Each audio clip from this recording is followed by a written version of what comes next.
রাস্তা যাওয়ার সময় মেয়েটা একা একা বসে রয়েছে। একা একা বসে যাওয়ার পরে আমি যখন রাস্তা দিয়ে যাইতেছি তখন মেয়েটা ডাক দিয়ে বলতেছে, ভাইয়া একটা ফোন দেওয়া যাবে? আমি বলছি, কাকে ফোন দেবেন?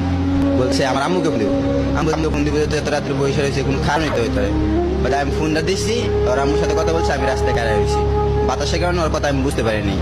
মানে লাম্বার টাম্বার কথা 2 মিনিট উপরে কথা কইছে, কথা করার উপরে লাম্বার টাম্বার ব্ল্যাক লিস্টে বানাইছে, তারপরে ডিলিট করে দিছে। তারপরে আমি চলে গেছি বাসায় যাইনি। আমি মহাখালী বাস স্ট্যান্ড পর্যন্ত গেছি, ওর আম্মু ফোন দিছে, বলতেছে, তার আম্মু বলতেছে যে, বাবা তুমি কেডা? আমি বলছি, আমি নুমান। একটু আগে একটা মেয়ে ফোন দিছিল, সে কোথায় আছে? আমি বলছি, সেই মেয়েটা তো আমি জানি না, মেয়েটা আমার হাতিল থেকে আমার ফোন দিয়ে একটা ফোন দিছে।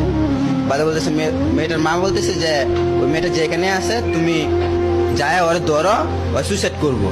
আমি বলছি, কি বলতেছেন? বাবা তোমার দূরে ফাড়া ধরি, তুমি যাও, যায় দেখো কই আছে। বাদে আমি যখন মানে